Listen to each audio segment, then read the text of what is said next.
What is one invention that we'd be better off without? Fun fact, actually not fun at all fact, you are more likely to get other lung cancers than mesothelioma from asbestos exposure. Mesothelioma just is a slam dunk for lawyers since you basically can only get it from asbestos exposure. Technically, mesothelioma isn't a lung cancer, although it typically develops in the tissue that holds the lungs in place.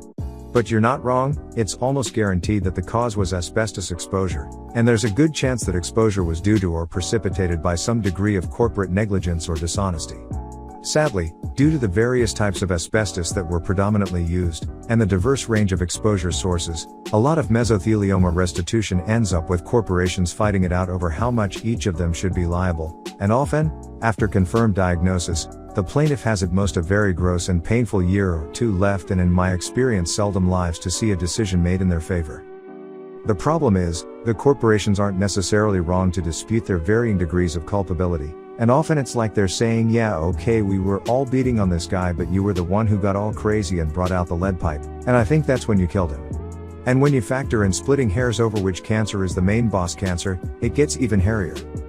Mesothelioma tort law was the saddest thing I've worked with, I think, and it's why I abandoned pursuing a career in law. Spent a couple years working in mesotort as well. It was so hard. You build relationships with these clients and then they just die. I still think of many of them often. Your post was all spot on. Real talk, I never thought about the lawyer/client relationship with meso cases. My family was involved with the case for my father. He basically got it started and we ended up getting a decision 2 years after his death. Long story short, thanks for thinking about the ones people lost. Even though the chances you were on my father's case is slim to none, thanks for remembering the lost. As a kid, I used to tinker with electronics, and my dad got me an asbestos tile to use as a work mat for soldering. I'd set it on the table where it would endure abuse from a soldering iron along with other scrapes and scratches from wires, tools, and equipment. Then I'd take it back to my room and toss it behind the door until the next time. That thing had beat up fraying corners and edges, but it dutifully prevented me from burning my mom's kitchen table. That was 40-something years ago, and between that and holding leaded solder in my mouth while I held wires on one hand and a soldering iron in the other, I feel fortunate to be alive. The thing about asbestos is not inherently a problem. It only becomes a problem when it becomes aerosolized. That's why OP specifically mentioned popcorn ceilings, because it would super difficult to safely remove. Just being around and touching it is fine as long as you aren't inhaling it. There was a tifu about a guy removing tile in his house, that ended up being asbestos tile. He didn't realize it till after he had grounded a bunch down into a fine powder that he dispersed all through his house. The tile itself is fine, it is the powdered form being all over that sucks. A smaller but related issue is calling different businesses and hearing a robot on the end. To navigate through all their hoops, especially when it's a voice response system, and only find that you landed in the wrong section and have to do the whole thing over, is extremely frustrating. For questions about your account, press 1. Oh, your question was about billing, you should have pressed 2 for billing. Oh, your question about billing is why you were billed twice, you should have pressed 3 for dispute resolution. Oh, your dispute was due to a processing error, you should have pressed 4 for bookkeeping. Oh, bookkeeping only has access to your account for records and inquiries, so we can tell you your payment history and the like, so if you want to know why you were billed twice, you should have pressed 1 for questions about your account. But the American Polygraph Association, henceforth referred to as a bunch of people whose careers and livelihood depend on polygraphs being effective, say it's effective.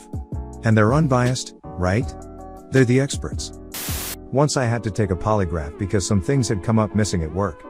Anyway, the polygraph guy starts off the session asking me what I thought about his profession. I said I think it's pseudoscience. He immediately copped a shitty attitude and was quite rude the whole session. Ended up losing that job because he called my manager and complained that I was an asshole. I didn't even fail the test lol. Sometimes fishermen will just toss bad nets into the ocean. If they're in an area with a strong current, they'll move on their own and become whirling nets of death. They'll catch anything they come into contact with and kill it. Divers have reported seeing these nets with the skeletons of thousands of sea life still stuck. Could they drive a remote vehicle around the area? Maybe something like a road roller that works like a Roomba and just sweeps back and forth over a dangerous area.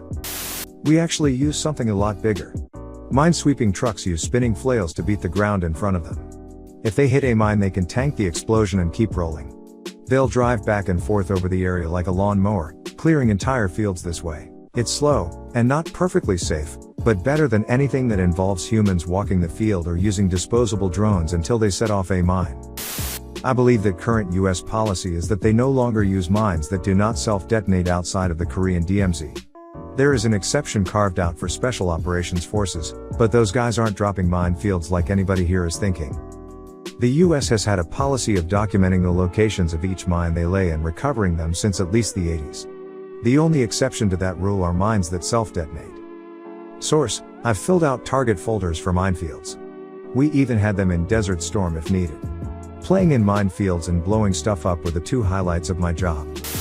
Autoplay videos, especially in non-video streaming websites.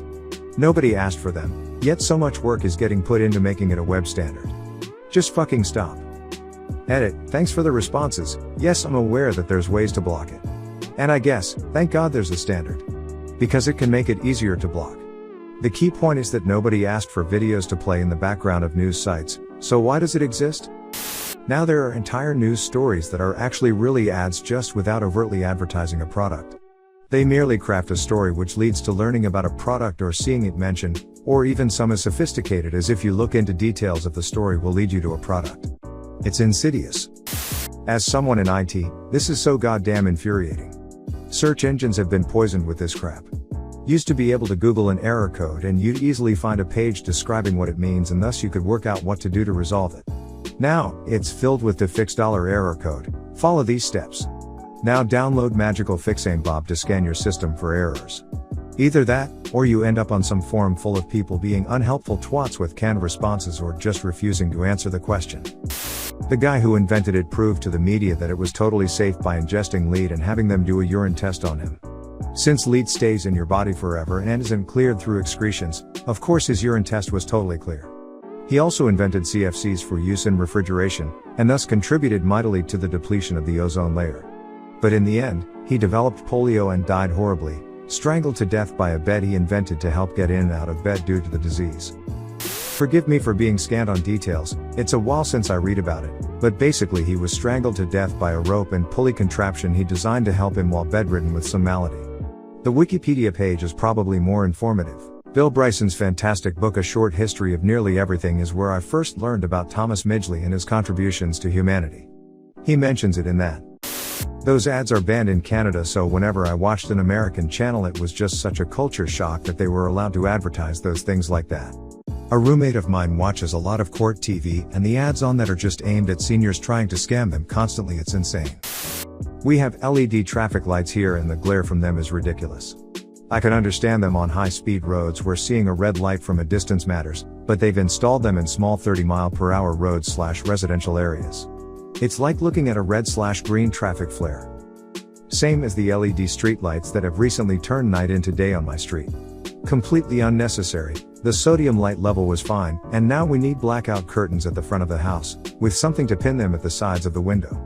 I get that the LEDs are energy efficient, but they could be a tenth as bright and still do the job. When using blackout curtains, the best thing I have found for making them stick to side of window or wall pending the size is some magnets. I bought some round ones with a small hole in the middle made for mounting to an object and then get some even smaller ones and put the curtain between the two. Bang, no more light escapes the side. We started with sodium streetlights, then they switched us to some LED lights that are brighter than the old sodium lights, but don't look directly at the light or your eyes will melt bright. About on par with having a giant incandescent light. My hatred comes from the fact that they're now replacing the LEDs with some weird blacklight shit. Not an actual blacklight, but it makes everything blue, and the shadows are harsh and pitch black, and I can't see shit because everything looks all warped like I'm in the upside down. The one smart TV we have, Vizio brand, wouldn't even display a picture until we connected it to the Wi-Fi and downloaded an update of some kind. It's never going to be used as a smart device, and was immediately disconnected from the internet and connection forgotten the moment we could get our Xbox to show up on screen.